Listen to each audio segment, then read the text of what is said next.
रणबीर पूनिया और महेंद्र पूनिया। हाँ बिल्कुल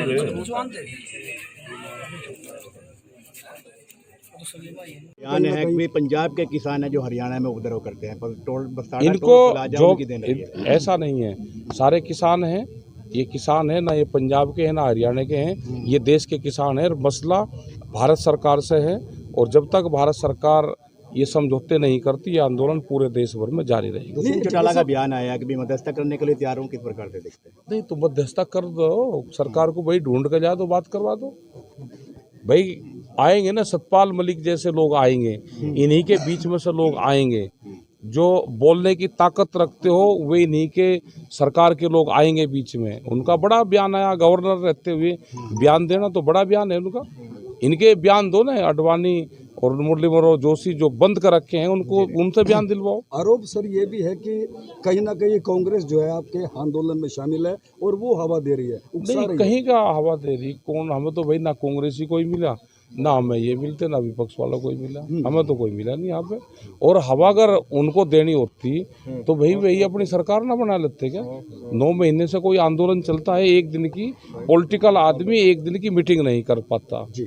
ये किसान इस आंदोलन को चला रहे, पिछले 9 महीने से चला रहे और अपने घर से दाल रोटी ये ले जाके इस आंदोलन को चला रहे। जो किसान आंदोलन होता है उनका रुख जेजेपी के प्रति कुछ नरम है, क्योंकि दुष्यंत चौटाला का उतना कड़ा विरोध नहीं होता जितना बीजेपी का सीएम होता। अरे किसी का नहीं होता भाई, तो सरकार का विरोध कर रहे। यहाँ ही हरियाणा के खिलाफ आंदोलन थोड़ा था, हरियाणा के मुख्यमंत्री, यहाँ की सरकार इस आंदोलन को दिल्ली से खींच के यहाँ पर जाना चाहते हैं, उसको प्रमोशन चाहिए यहाँ के मुख्यमंत्री को। इन चीज़ों को हमको समझना पड़ेगा कि आंदोलन ये हरियाणा का नहीं है, आंदोलन दिल्ली का है। यहाँ की सरकार चाहती है कि आंदोलन हरियाणा में शिफ्ट हो जाए और पूरे देश के किसानों को हम यहीं ले आएँ और दिल्ली को हम फ्री कर दें। हम उसके चक्रव्यूह में हमको नहीं फंसना। ठीक है साहब, अंतिम सवाल है कि इस लाठीचार्ज के बाद अब आप किस तरह से देखते हैं कि आंदोलन की दिशा क्या रहेगी? क्या रहेगी आंदोलन की दिशा? जैसे चल रही है ऐसे ही रहेगी। ना आंदोलन खत्म हुआ ना आंदोलन खत्म होगा, आंदोलन ऐसे ही चलता रहेगा। कोई बदलाव भी नहीं होगा। क्या रहेगा भाई? गुस्सा है लोगों में, गुस्से को शांत करना है। तो ऐसा कब तक किसान कब तक लाठी खाते रहेंगे? कब तक? जब तक सरकार लाठी चलाती रहेगी।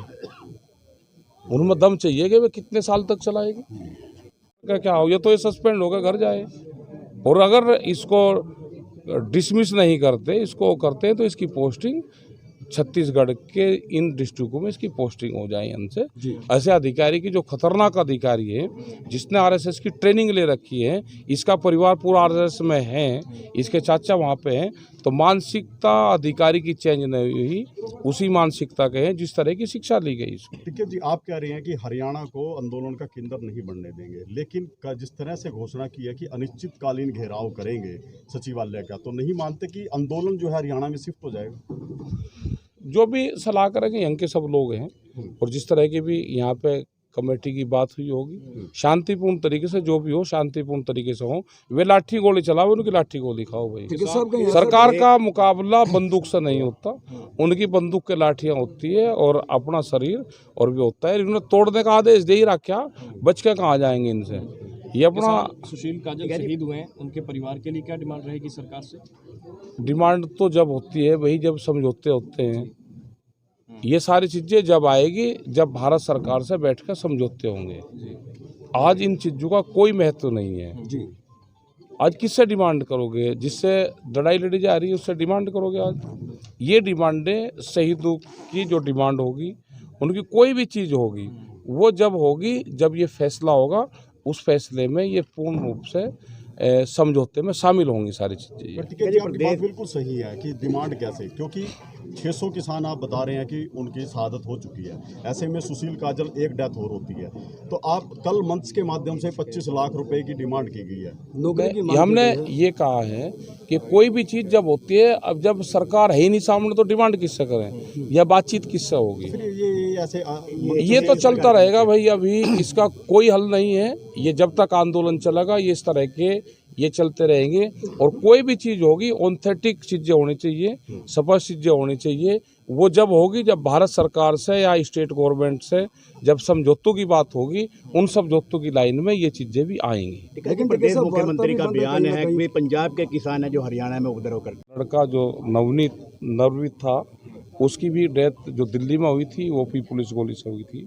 तो ये बहुत केस ऐसा हुए हैं कि जो सीधे पुलिस इनसे टकराई और इनके साथ में मारपीट कर इनकी हत्या करी गई तो है। टिकैत साहब क्या मानते हो, सरकार हिंसक करना चाहती है किसान? बिल्कुल पूर्ण रूप से सरकार ये चाहती है कि आंदोलन हिंसक हो, और आंदोलन हरियाणा में क्योंकि पहले इनके तजर्बे रहे हैं आंदोलन को हिंसक करवा के आंदोलन को ख़त्म करना, यहाँ की जो सरकार है वो आंदोलन को दिल्ली से हटा कर हरियाणा में जाना चाहती है, आंदोलन को हिंसक करवाना चाहती है कि लोग मुआवजे पर इस पे और मुकदमों पर उस पर रह जाएं। तो अपने लोगों से भी है कि इन मामलों से बच के रहना, हमको हिंसक नहीं होना। इनकी लाठियाँ चलती है तो हम लाठी खाएंगे, हम इनकी गोली चलाएंगे, अभी तो गोलियां चलाएंगे, लाठी चलाएंगे, ये सारा काम करेंगे। ये आंदोलन को तोड़ने के हर संभव काम करेंगे। ये सरकार की पूरी यहाँ की फितरत पहले से भी यहाँ की सरकार की रही है। गुरनाम सिंह चड़ूनी ने कल मंच से कहा है कि संयुक्त मोर्चा इस मामले पर कोई फैसला नहीं लेता तो अलग से रणनीति बनाएंगे, इसको किस तरह देखते हैं? देखो, हिंसक हम मूवमेंट को नहीं होने देंगे भाई, कोई भी आदमी हो, शांतिपूर्ण तरीके से धरने पर बैठो। हिंसक अपने बच्चों को उस लाइन पे नहीं जाने देंगे, ना संयुक्त मोर्चा जाने देगा और ना ये भी देने देंगे। जो भी है अपना धरना देना है, शांतिपूर्ण तरीके से अपने धरने दो। एक मोर्चे की जगह 2 मोर्चे लगाओ, 3 लगाओ, लेकिन हिंसक वो नहीं है। बात ये भी आई खुले मंच से, कल हरियाणा की पंचायत हुई थी, महापंचायत, उसमें बात आई कि किसान मोर्चा कहीं ना कहीं साथ नहीं दे रहा, कोऑपरेट नहीं कर रहा, हमारी सुनवाई ऐसा नहीं है। अपनी बात एक इंडिविजुअल होता है। 9 महीने से लोग आंदोलन कर रहे हैं, वहाँ पर लोग बैठे हुए हैं, तो मूवमेंट को कौन सी दशा में और लेकर जाएं भाई, वो रास्ता बता दो कि ये रास्ता बताओ, हमको सुझाव दे दो। टिकैत साहब, आप अधिकारी के खिलाफ कार्रवाई की मांग कर रहे हैं, करनाल के डीसी ने खेद प्रकट किया, किस तरह से देखते हैं आप? खेद नहीं, ये हमने ये कहा है कि ये अधिकारी नहीं है जी, ये सरकारी तालिबानों का कमांडर है जी। ये कहा। इसको नक्सली क्षेत्र में भेजो ना, छुट्टी दे के सो करके क्या हो, ये तो ये सस्पेंड होकर घर जाए।